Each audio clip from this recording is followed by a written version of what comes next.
welcome back to another episode of JCal's View, the journey of a journalist. I should really get that pre-recorded so I don't have to say it every episode.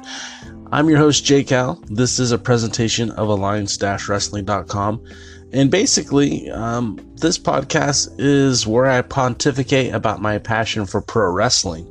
Even more so, I talk about the behind the scenes of what it takes to run a wrestling website, what it takes to document these stories, this time in history. And, wrestling is fun, or at least wrestling should be fun. And when wrestling isn't fun, it gets harder to do these things. I've been covering the National Wrestling Alliance pretty much longer than anybody on a consistent basis. We've been doing it since 2006, 2007. The website didn't start until 2007, but if you guys have heard me talk about in the past, I used to help run the NWA message board back when it was connected to the NWA website. I actually had do you guys remember the Zenga? I don't even know what to call it. It was kind of like a blog, Zenga. And that's where we actually started with this website all those years ago. And the reason why I bring that up is because it's just funny to me to see, 12 years is a long time. My oldest child is 14, so I've been doing this since she was 2 years old, and that's sometimes crazy to me. This has been a journey, a lot of ups and a lot of downs, and I think we're on an upswing right now. It helps when the NWA gives you stuff worth covering, and we're coming off the Crockett Cup. I still have a little frog in my throat. I'm a little under the weather from the festivities out there in Concord. I actually tried to record this podcast last week and just wasn't able to do it. But a couple of cool things that came away from that show. They introduced the new tag team titles. We have a new women's champion, we have a new national champion, and we have a new tag team champion. So for the NWA, a lot of changes have taken place. Their co-op with Ring of Honor has been fruitful in that, their national champion has defended the title. The former national champion used to defend the title on Ring of Honor, and I'm sure the new one, Colt Boom Boom Cabana, will as well. Sienna has her first title defense scheduled in a Ring of Honor, Women of Honor match, I think. I don't know if they technically call it that, a Woman of Honor match. But that was something that should be recognized. I apologize for the pauses. It's usually when I'm coughing my head off. I normally don't edit this podcast, but I don't think you guys want to hear me hacking into the microphone. So we're talking about champions. We talk about the new national champion, Colt Boom Boom Cabana, defeating Willie Mack. A lot of controversy surrounding the title change. Nothing inside the ring, everything outside of the ring. And, everyone's looking for an answer. There were letters that were sent to the NWA and Ring of Honor about a cease and desist from AAA, who I guess are still the executors on the Lucha Underground contracts. Oddly enough, Willie Mack signed a long-term deal with Impact Wrestling shortly after the Crockett Cup. So what does that mean for Willie? Well, that means I don't think you're going to see Willie Mack in an NWA ring again, at least not in the near future, which is kind of disappointing because I know that the NWA was really looking to build with Willie Mack, and I don't know if that title change was always going to happen or if that was something that was decided upon after cease and desist letters, but regardless, it's kind of a bummer to see Willie Mack go, and we wish him the best in his future endeavors. Changing gears, we look at the new tag team champions, and I'll be honest, I was surprised. I thought the titles were the War Kings to lose. Jack Stain and Crimson have been kind of helping to build the NWA. Crimson with through Tried and True Pro Wrestling. If you guys aren't aware, he's the connection between the NWA and Tried and True. There's been a lot of NWA matches happening because of Tried and True. The War Kings were the first teams announced for the Crockett Cup. They won their first qualifying match, and on paper, they were the team to beat. Unfortunately, that didn't work out for them. The makeshift team of Championship Wrestling from Hollywood's Royce Isaacs and Bram, was really good, actually.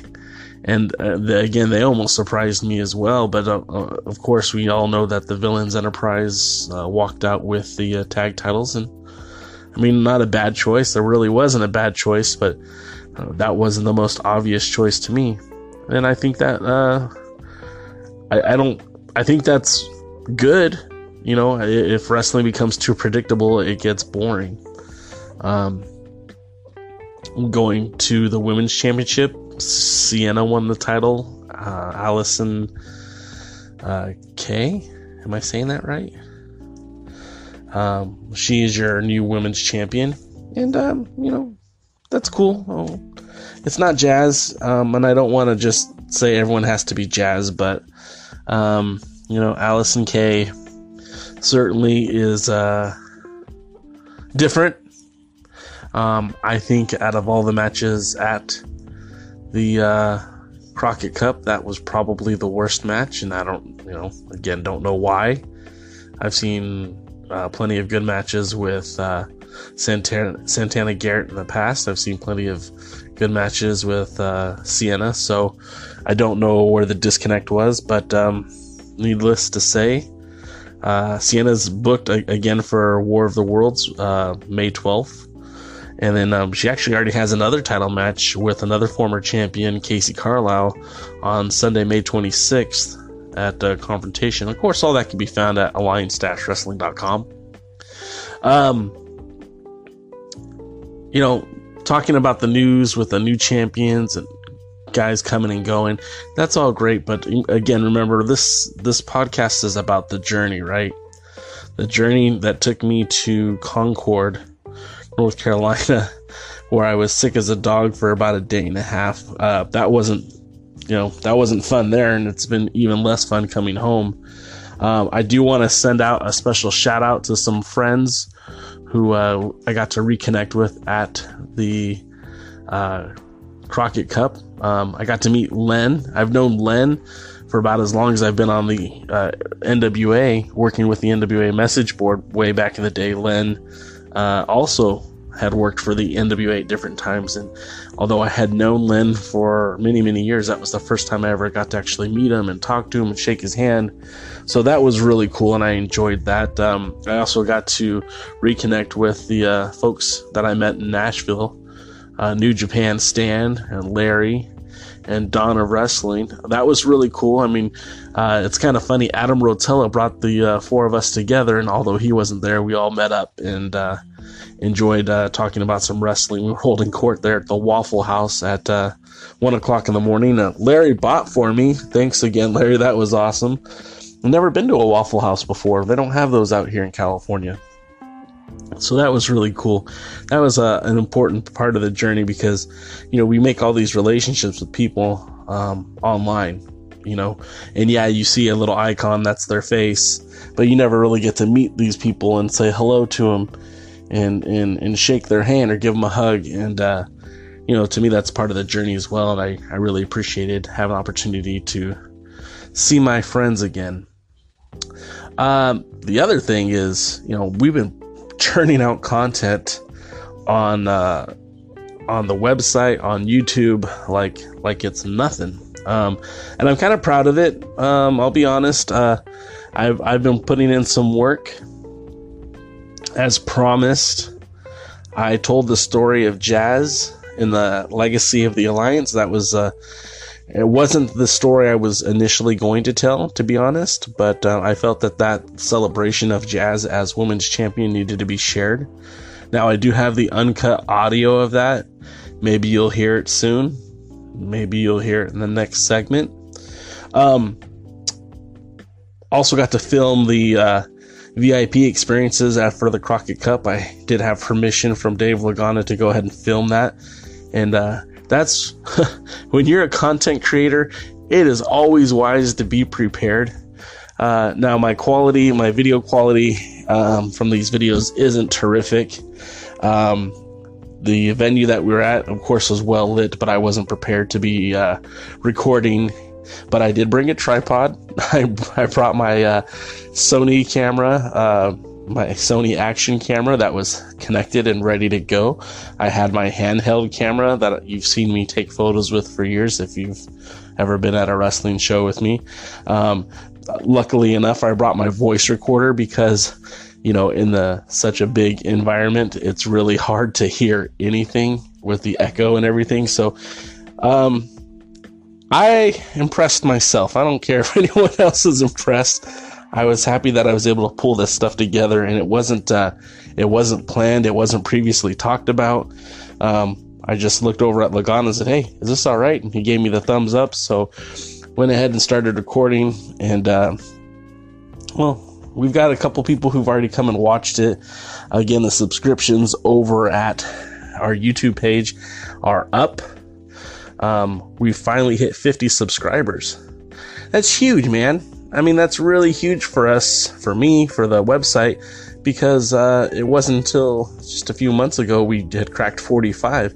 So, we've been plugging away basically for about a year on trying to get this to make something out of this YouTube page. And I feel like we're starting to get there. The Legacy of the Alliance video went up just over a week ago, and I've got 130 views, which again is terrific for us. I know other people might scoff at those numbers, but it's a real impact, a real jump from where we were. Of course, the for Adam Rotella, the William Patrick Corgan and Jim Cornette meet and greet Q&A is starting to trend well, and that's only been up for 4 days. And just last night we put up the Crockett Cup Q&A with the champions, Willie Mack and Nick Aldis, along with Medusa, who was representing the women's championship. So that was really cool, and I enjoyed doing that. In fact, right now, as I'm talking to you, as we're recording this, our Twitch channel is basically is playing a carnival of content, and just pretty much all the stuff that we've ever recorded is up right now on the web, on Twitch. And as I'm speaking right now, I'm watching Jazz for the Legacy of the Alliance. So this was something, again, I don't know exactly how to use Twitch to my advantage. I don't know exactly how this is going to benefit the website, but I just assume that if there's a story that I'm going to tell, that I might as well take advantage of this opportunity to tell it. And, as we're talking, and it's kind of funny how this happens, there just so happens to be a problem with the video right now. So I'm trying to fix it as we're speaking, and if anyone's watching, they saw the video have a hiccup. But that's okay, because you know what? This is unscripted. This is real life. We're trying to make something happen out of nothing. And, hopefully the people who are watching appreciate this and, visit the website. That's what it's all about. It's kind of spreading the passion of the National Wrestling Alliance. And, that's what my goal has been all along. So I feel like that's a good place to stop for this week. I'm not sure when we'll be back. I've been toying with the idea of making this a audio podcast and a video podcast, but that turns out to be a lot more difficult than you would think it would be. And I've been turning out a lot of content on the Alliance blog, so make sure you visit the website. That's www.alliance-wrestling.com. Make sure you visit, we're on all social media. If we're not there, we're going to be there soon. Tumblr, Instagram, YouTube, Facebook, Twitter. Look for the Alliance blog. And, as I said earlier in the show, I do have some unreleased, unaired audio of Jazz talking about the NWA. And, not everything she said was actually factually correct. But this was before her decision to vacate the title. And, I think some of you might enjoy hearing what she had to say. So until next time, guys, thanks for tuning in. Listen to Jazz, and we'll see you next time at the matches.